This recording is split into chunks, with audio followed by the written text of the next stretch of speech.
John Bowlby foi um psicólogo, psiquiatra e psicanalista inglês que viveu entre 1907 e 1990. Seu interesse pelo desenvolvimento infantil e sua insatisfação com as teorias das relações objetais motivaram Bowlby a alegar que a teoria da motivação e a falta de evidências empíricas e os argumentos de Melanie Klein e dos outros autores eram inadequadas para a época. Então, por volta dos anos 50, Bowlby desenvolveu a sua própria teoria, a teoria do apego.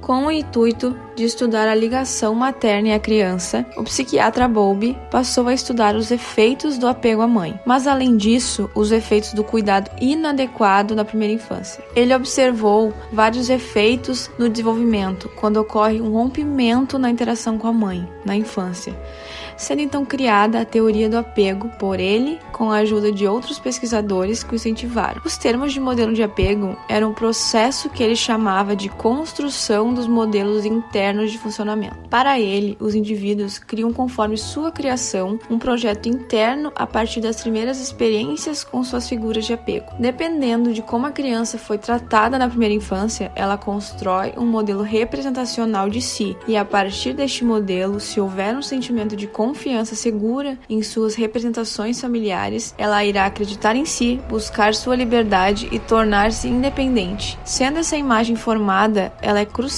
para a base dos relacionamentos íntimos futuros de cada indivíduo. Portanto, mesmo que as experiências comecem muito cedo, elas continuam a ser exercidas em um processo lento e sempre levado em consideração as primeiras situações vividas com quem se tinha apego na infância. Já após o nascimento, acontece outra fase, sendo ela marcada como o término da relação física que a mãe mantinha com o bebê e passa a ser criada uma relação emocional e afetiva, sendo essa relação o palco para como será a adaptação na vida interpessoal, afirmando assim o quanto a relação com a figura materna é importante para a formação do indivíduo.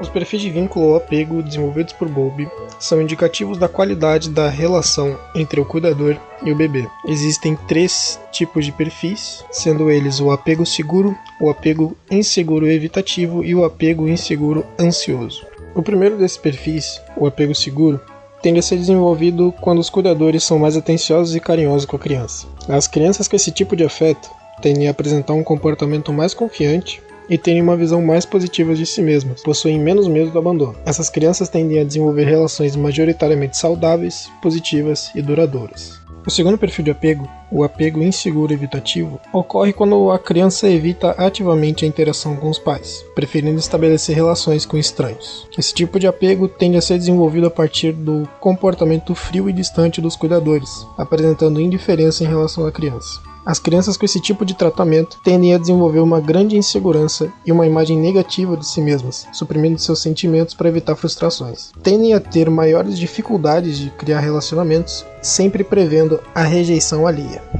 costumando ser mais distantes emocionalmente. E por último, nós temos o perfil de apego inseguro ansioso. Esse tipo de apego tende a ser desenvolvido quando os cuidadores são inconstantes emocionalmente e mais autoritários.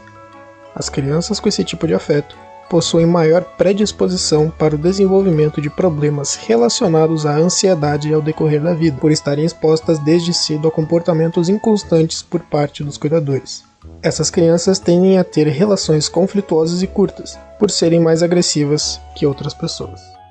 Outros autores, como Mann e Risse, ainda trouxeram outro padrão, o desorganizado. Este é marcado por crianças de comportamento mais impulsivo e de brabeza, ainda na presença dos cuidadores. Estes, por sua vez, podem significar uma figura amedrontadora, através de ameaças ou abuso. Este padrão é marcado pelo maltrato infantil ou problemas familiares mais graves, como o álcool.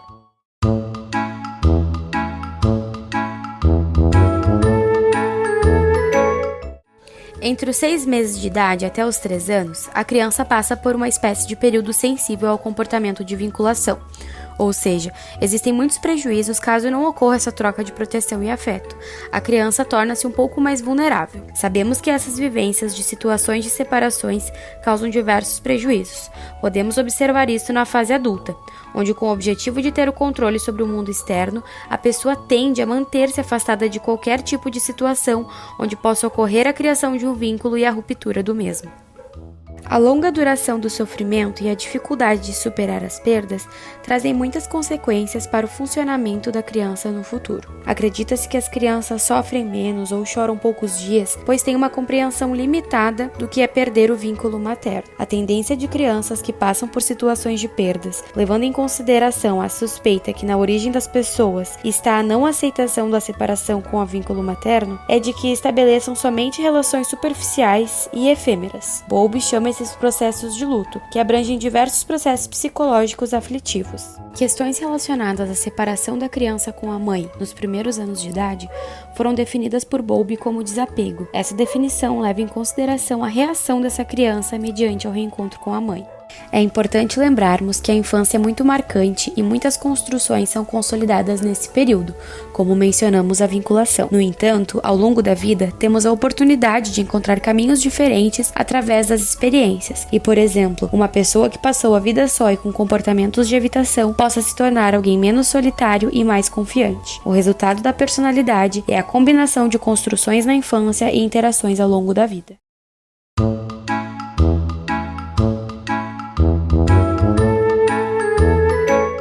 Considerando que as primeiras relações estabelecidas na infância afetam o padrão de apego do indivíduo ao longo de sua vida, se faz necessário que ao longo do crescimento da criança exista uma forma de desapego no que diz respeito ao seu processo de independência em relação aos seus cuidadores, para que ela possa sim ter um crescimento saudável. Os vínculos passarão para seus pares afetivos, não incluindo mais seus pais e sim sua vida emocional e relacional com outra pessoa. Para que o indivíduo se torne uma pessoa segura de seus sentimentos e não venha a ter muitos conflitos emocionais no futuro, é necessário trabalhar os sentimentos e afetos no intuito de proporcionar o desapego gradativamente. Os métodos de avaliação do apego representam os recursos valiosos para os profissionais da saúde mental, que podem ser utilizados em contextos diversos, em várias fases do ciclo vital. Por isso, é possível sugerir medidas preventivas no que diz respeito à constituição do sujeito psíquico, e o meio de fazer isso é desenvolvendo espaços para a orientação de pais sobre a responsabilidade de educar crianças de formas saudáveis, a fim de que eles se tornem adultos resilientes e emocionalmente equilibrados. Nesse sentido, parece ser fundamental para o avanço das ideias da teoria do apego no Brasil que as pesquisas brasileiras envolvam outras fases do ciclo vital além da infância e que procurem investigar a estabilidade dos padrões de apego ao longo do desenvolvimento.